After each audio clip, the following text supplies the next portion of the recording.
বিসমিল্লাহির রহমানির রহিম। বিশ্ব আধ্যাত্মিক জ্ঞান সঞ্চার দরবার শরীফের প্রতিষ্ঠাতা আমার মুর্শিদ কেবলা গাউসুল আজম শামীম আলী চিশতির দরবার হইতে আমি কুলসুম চিশতি আপনাদের সকলকে জানাই আন্তরিক শুভেচ্ছা ও অভিনন্দন।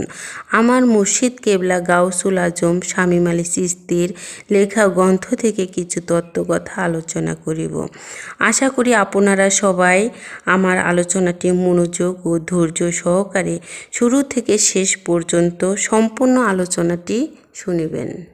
আজকে আপনাদের সামনে নিয়ে হাজির হলাম রূহ বিষয়টা কি।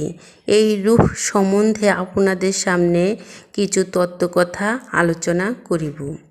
এই রূহ বিষয়টা খুব কঠিন এবং কঠিন হওয়ার একটাই কারণ, এই রূহের মাধ্যমে আল্লাহর চূড়ান্ত গভীরত্ব লুকায়া আছে, যাহা সকলের মাথায় ধরে না।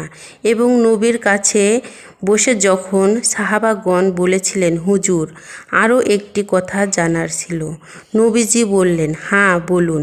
সাহাবা বলতে লাগলেন, হুজুর রূহ বিষয়টা কি? আমরা রূহ সম্বন্ধে কিছু জানতে চাই। নবীজি বলতে লাগলেন, রূহ আল্লাহর একটি পাওয়ার, রূহ আল্লাহর। নবীজি আরও কিছু বলতে বলতে আল্লাহ জিবরাইলকে নাজিল করলেন এবং জিবরাইল আসিয়া খুব দ্রুতভাবে নবীজিকে জানাইলেন, আল্লাহ আমাকে পাঠাইলেন হুজুর, রূহ সম্বন্ধে আলোচনা করবেন না, অন্য বিষয়ে আলোচনা করুন, কারণ রূহ সম্বন্ধে সকলে বুঝবে না। আমি বলবো, তাহলে কি মানুষ রূহ সম্বন্ধে কিছু শিখবে না, বুঝবে না? এই সম্বন্ধে কি বোঝার দরকার নাই? অবশ্যই একদিন মানুষ জানবে। সেই সময়টা কখন জানবে? মানুষ যখন তরিকতের, হাকিকতের ও মারেফতের চূড়ান্ত পর্যায়ে চলে আসবে, তখনই মানুষ শুনতে ও দেখতে পাবে যে রূহ বিষয়টি কি। তবে রূহ সম্বন্ধে কিছুটা ইঙ্গিত দিয়ে যেতে চেষ্টা করতে পারি। মুসা নবীকে বলা হয়েছে মুসা কালামুল্লাহ নাকি কালামু আল্লাহ। দাউদ নবীকে বলা হয়েছে নাকি জাবরুল আল্লাহ। ঈসা নবীকে বলা হয়েছে ঈসা রুহু উল্লাহ নাকি ঈসা রুহু আল্লাহ। মুহাম্মদ নবীকে বলা হয়েছে মুহাম্মদ রাসুল উল্লাহ নাকি মুহাম্মদ রাসুল আল্লাহ। কোরআনে আল্লাহ কি উল্লাহ শব্দটি বলেছেন নাকি আল্লাহ শব্দটি বলেছেন, এই নিয়েও দ্বন্দ্ব চলে ওলামাদের সাথে এবং পীর আউলিদের সাথে।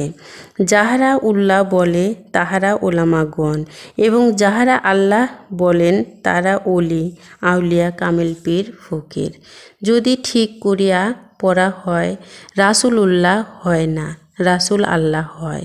যদি ঠিক করিয়া পড়া হয় রূহ উল্লাহ হয় না, রূহ আল্লাহ হয়। তাহলে আমরা বুঝব কি, রূহ আল্লাহ নাকি রূহ উল্লাহ?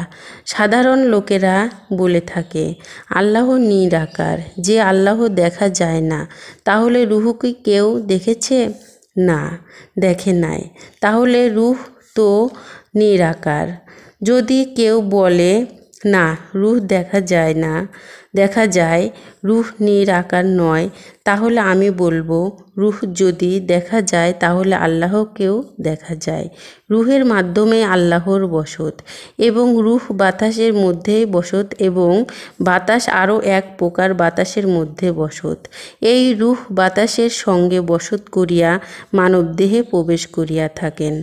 এই রূহকে দেখলে সাধনার দ্বারা আল্লাহকে দেখা হয়, কারণ রূহের অস্তিত্বের মধ্যেই আল্লাহর অস্তিত্ব।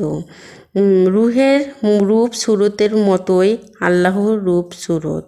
রূহ যেই ভাণ্ডের রূপ ধরে আল্লাহ সেই ভাণ্ডের রূপ ধরে। এখন রূহ কি, আল্লাহ কি এবং বাতাস কি, আপনাদের জ্ঞানে সাড়া দেবেন। রূহ এবং আল্লাহর অস্তিত্ব ও রূপ সুরত নিয়ে কিছু বিষয় আপনাদের সামনে আলোচনা করিলাম এবং আমি যে আলোচনাটি আপনাদের সামনে করেছি, এই আলোচনাটি আপনাদের কাছে কতটুকু ভালো লেগেছে।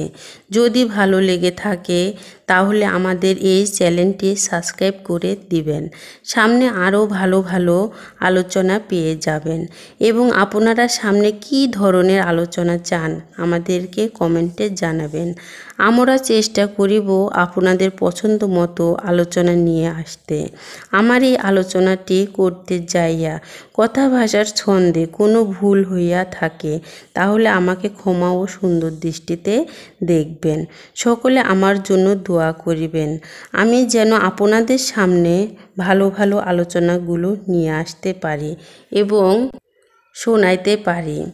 অবশেষে সকলের চরণে হাত রেখে একটি কথা বলতে চাই, আল্লাহ গোপনেরও গোপন। সেই গোপনকে পাইতে হলে একজন কামেল মুর্শিদের কাছে যাইয়া বায়াত গ্রহণ করে সেই গোপন ইবাদত সাধনার মাধ্যমে আল্লাহকে লাভ করিতে হবে।